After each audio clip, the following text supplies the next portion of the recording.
Hello everybody, thanks for tuning into your Arsenal Advisor. Today's video is going to be about a Springfield Armory rifle that I had a chance to look at, test out the other day. And no, it's not an M1A as you have here.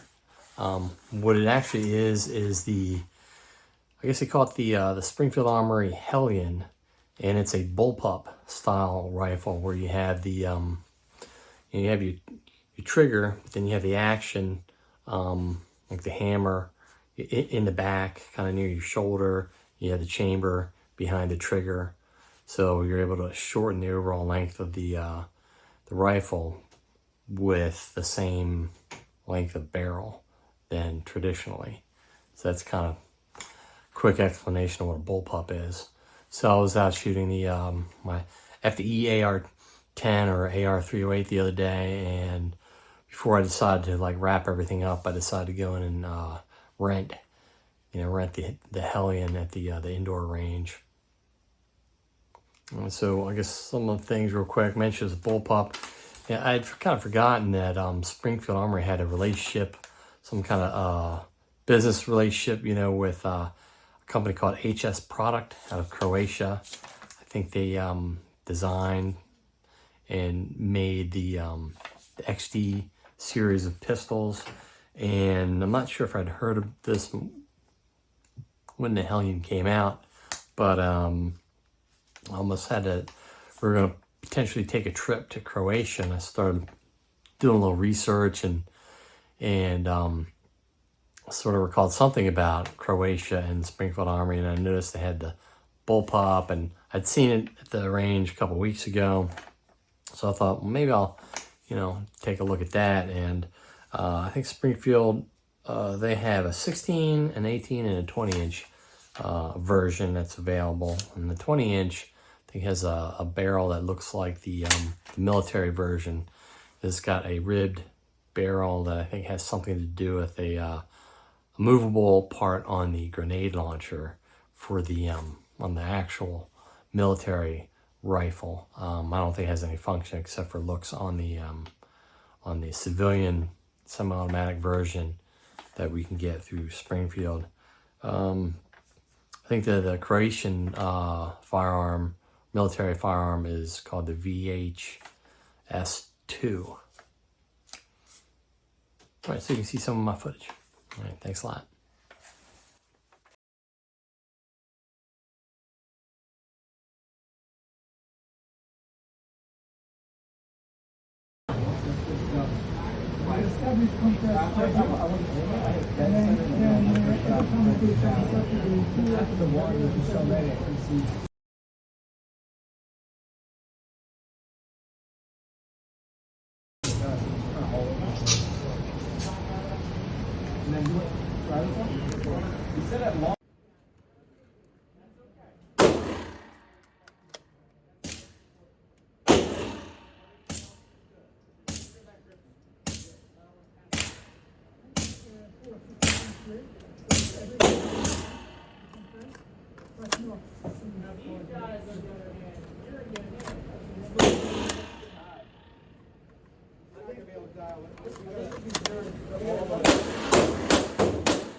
Sounds good.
Start doing some shots and I reload the mag, and then I do the thumbs up. Whenever you're on the range, the reality of the situation is with the stress you have here, it's busy. You need to pay for So understanding who to place priority on is the most important part. So when these kind of comes, right? I know them. I know him, right? They're members. Don't worry about them at all.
Or I can discuss because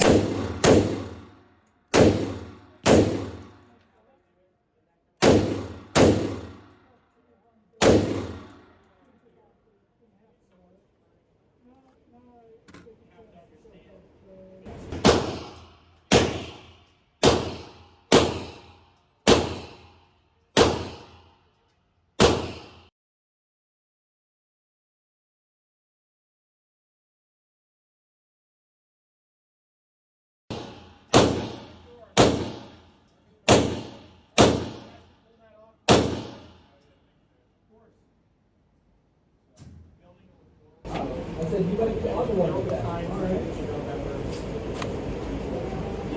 When I can get that in the feet, I like it too. Carry on. Gets right. I'm Steven. Sounds good, guys.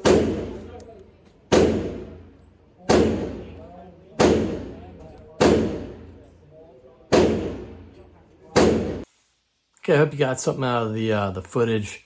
I guess I'd like to talk about. I liked the trigger seemed pretty good. It's a little bit, the whole rifle's kind of, you got to get used to because it's shorter, so you don't have weight out front that kind of gets your position all kind of feel more set, even because it's actually heavier. So since it feels lighter, you know, you don't know if you're really controlling the sight alignment, sight picture as I guess as stable as you might with a conventional. But I think that's just something you just get used to. I'm interested in trying out a 20-inch Hellion and seeing if it's as accurate as, say, like an AR-15, you know, conventional 20-inch barrel. One thing I like about the Hellion is it has those integral front rear sights. They that are built into the that long sort of, I guess you could call it a carry handle or the charging handle guard. They don't seem to be just sort of like just things bolted onto the rail, you know, actually design and fit in, and then they fold really flat. So if you had an optic, and if you didn't want to use them to co-witness, you know, you could fold them flat, and you could mount the optic pretty low, so you could have a, you know, you wouldn't need to have like a really high cheek weld. One thing I didn't test in the video or show, I think the stock can extend, and it has an adjustable comb for you know, cheek weld. Didn't really show that, but maybe that'd be something for the future. I mean, but it was interesting. Glad I was able to, you know, rent it and kind of get a little bit more pictures and footage of me shooting it, you know, while I was, you know, renting it. All right, thanks for watching.